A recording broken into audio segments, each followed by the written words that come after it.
AP government ప్రశ్న రావణ్ని arrest చేయడాన్ని liberation Congress party నిర్ద్వందంగా ఖండిస్తుంది. ఒకవైపు పోలీసులు సామాన్యులను ఎత్తుకెళ్లిపోయి మాయం చేసేసి చంపేస్తున్నారు. లా అండ్ ఆర్డర్ అదుపు తప్పింది, నియంత్రణ లేదు, శాంతి భద్రతలు అధీనంలో లేకుండా పోయాయని ప్రజలు ఆందోళన చెందుతున్నటువంటి సమయంలో ఒక సామాన్య యూట్యూబర్ ని, జనాన్ని చైతన్యపరుస్తున్నటువంటి ఒక యూట్యూబర్ ని అన్యాయంగా అరెస్ట్ చేయటం, అక్రమంగా వారు నిర్బంధించడం అనే దాన్ని మేము ఖండిస్తూ ఉన్నాము. ఇది ప్రజాస్వామ్యమా లేక నియంతృత్వమా? ప్రజాస్వామ్యంలో ప్రాథమిక హక్కులు అనేవి అందరికీ కూడా సమానంగా ఉంటాయి. పాలకులకు ఒక రకంగా, సామాన్యులకు మరొక రకంగా ఉంటాయా? గౌరవ ఉప ముఖ్యమంత్రి పవన్ కళ్యాణ్ గారు ప్రాథమిక హక్కులు ఆర్టికల్ 19 ని చదివి జనానికి వినిపిస్తూ ఉన్నారు. ఫండమెంటల్ రైట్స్ కాన్స్టిట్యూషన్ లో ఆర్టికల్ 19 అనేది ఫ్రీడమ్ ఆఫ్ స్పీచ్. అందులో 6 రకాలైనటువంటి ఫ్రీడమ్స్ ఉన్నాయి. ఫ్రీడమ్ ఆఫ్ స్పీచ్, ఎక్స్ప్రెషన్ ఉంది, ఫ్రీడమ్ ఆఫ్ పీస్ఫుల్ అసెంబ్లీ ఉంది, freedom to form associations, unions ఉంది, freedom to move anywhere in the territory of India, freedom to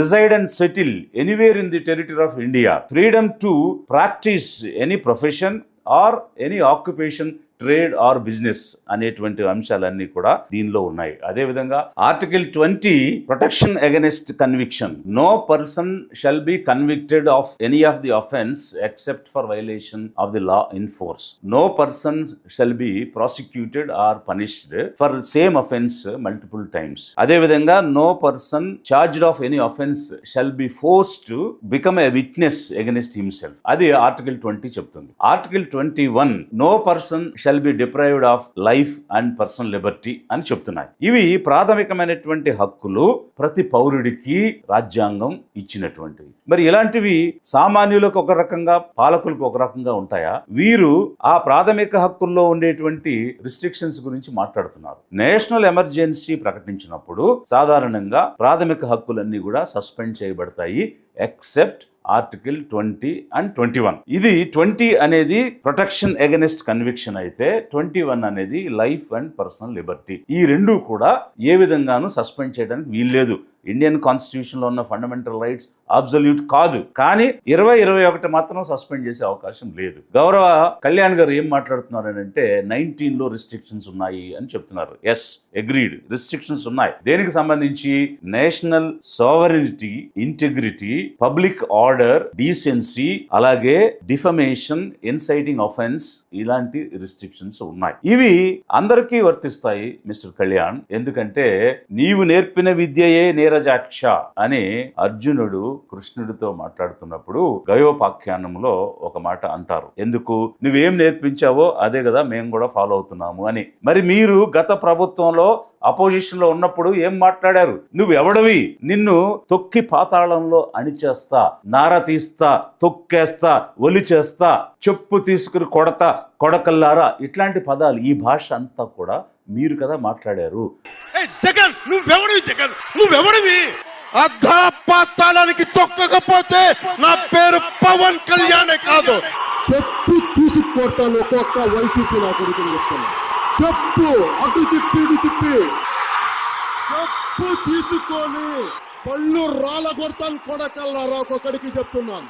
మరి ఒక ముఖ్యమంత్రిని నువ్వెవడవి అని డిఫమేషన్ చేసినప్పుడు అప్పుడున్నటువంటి ప్రభుత్వం మిమ్మల్ని అరెస్ట్ చేసి 14 రోజులు రిమాండ్లో పెట్టి ఉంటే ఏ విధంగా ఉండేది?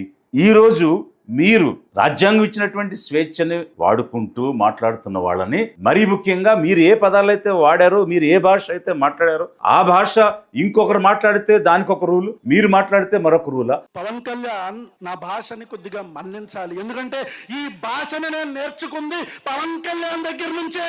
తొక్కిన్నారతిస్తామని పవన్ కళ్యాణ్ చెప్తాడు కదా, అలాగే తొక్కిన్నారతిస్తారు కొడక.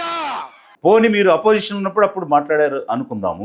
బట్ ఈరోజు ఒక క్యాబినెట్ మంత్రి అయ్యారు కదా, క్యాబినెట్ మంత్రి అయిన తర్వాత కూడా తొక్కినారా తీస్తా, ఒలుస్తా, కొడకల్లారా కొడతా, ఇట్లాంటి మాటలు. ఒక మీరు వచ్చి మేము రక్తాలతో తడిపేస్తాం, బయటకు వచ్చాక మేము కోసేస్తాం, కుత్తుకులు కోస్తాం అంటే ప్రతి వైసీపీ గుండాకే చెప్తున్నాను. ఫర్ ఎగ్జాంపుల్ మీ ప్రభుత్వం వచ్చింది అనుకుందాం, తొక్కి నారా తీస్తాను మీకు చెప్తాను, గుర్తుపెట్టు. ప్రభుత్వాలు రావడాలు పోవటాలు ప్రజల చేతుల్లో నిర్ణయం ఉంటుంది తప్ప వచ్చినప్పుడు భయపడిపోయి ఇప్పుడు మీకు చెప్తున్నా కదా 3 సంవత్సరాలు ఉంది. రాజ్యాంగబద్ధమైన పదవిలో ఉండి మీరు ఎలా మాట్లాడతారు? మీకు అప్లై కానటువంటి రూల్ వేరే వాళ్ళకి ఏ విధంగా అప్లై అవుతుంది? గౌరవనీయ సీఎం సిబిఎన్ గారు లా అండ్ ఆర్డర్ గురించి అనేక మార్లు ఈ కళ్యాణ్ గారే మాట్లాడుతూ ఉంటారు. ఈ ఏపీ ప్రభుత్వంలో ఉన్న కేబినెట్ మినిస్టర్స్ మధ్య ఎవరి శాఖ ఏమిటి, ఎవరి విధులు ఏమిటి అనేటువంటి అవగాహన లేదా, ఆ స్పష్టత లేదా? మాట్లాడితే హోమ్ మినిస్టర్ మిసెస్ అనిత అంటారు, లా అండ్ ఆర్డర్ గురించి మాట్లాడతారు. పంచాయతీరాజ్ శాఖ మంత్రికి శాంతి భద్రతల గురించి కామెంట్ చేయటం, ముఖ్యమంత్రి నిర్వహించే శాఖల గురించి కామెంట్ చేయటం, హోమ్ మినిస్టర్ నిర్వహించే శాఖ గురించి కామెంట్ చేయటం ఏంటి?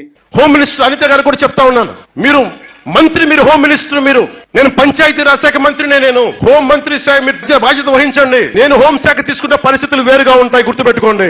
ఎవరి రూల్స్ వారు నిర్వహించరా? ఇది ఒక కలెక్టివ్ రెస్పాన్సిబిలిటీ కదా. కేబినెట్ అనేది కలెక్టివ్ రెస్పాన్సిబిలిటీలో భాగంగా ఎవరి పాత్ర వారు వహించి కలెక్టివ్ గా రాష్ట్రం కోసం పనిచేయాలి కదా. అది మీరు ఎందుకు మీ మంత్రివర్గానికి నేర్పలేకపోతున్నారు? మిస్టర్ సిబిఎన్, మిస్టర్ కళ్యాణ్, మీరు మాట్లాడుతున్నటువంటి రీజనబుల్ రిస్ట్రిక్షన్స్ అందరికీ వర్తిస్తాయి. మీ భాషకి ఒక రిస్ట్రిక్షన్, అదర్స్ భాషకు ఒక రిస్ట్రిక్షన్ అనేది ఉండదు. స్పష్టంగా ఆర్టికల్ 19లోనే పబ్లిక్ ఆర్డర్, మొరాలిటీ, డిసెన్సీ అనేది అందరూ మెయింటైన్ చేయాలని చెప్తున్నారు. అది మీరు కూడా మెయింటైన్ చేయాలి ఒకవైపు.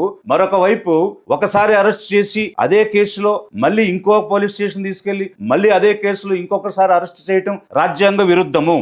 ఆర్టికల్ 22 చాలా స్పష్టంగా చెప్తుంది, no person shall be prosecuted or punished for the same offence more than once అని చెప్తున్నారు. మరి పిఠాపురంలో ఒక్కసారి అరెస్ట్ చేసి మళ్ళీ సర్పవరంలో ఇంకొకసారి అరెస్ట్ చేయటం అది ఏ విధంగా చట్టబద్ధం అవుతుంది?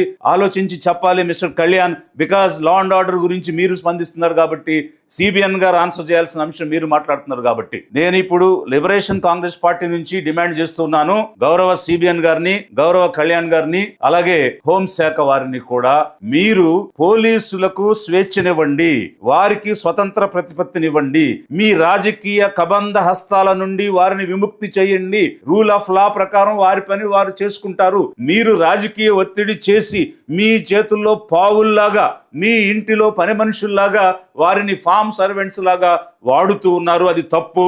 శాంతి భద్రతల పునరుద్ధరణ రాష్ట్ర ప్రజలు కోరుకుంటున్నారు. We are demanding to fix the law and order situation in this Andhra Pradesh state. మీరు కంప్లీట్ గా మిజరబుల్ గా ఫెయిల్ అవడమే కాకుండా సామాన్యులను, ఒక యూట్యూబర్ని భయభ్రాంతులకు గురి చేసే విధంగా వేరే రాష్ట్రానికి వెళ్లి మరి అర్ధరాత్రి అరెస్ట్ చేసి తీసుకొస్తున్నారు. ఇది తప్పు.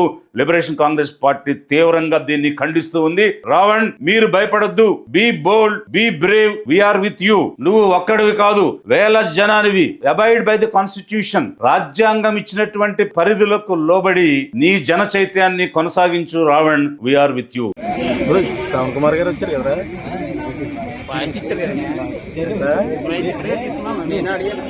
పంపించుకోవచ్చు. అడిగాను 2 నిమిషాలు మాట్లాడండి.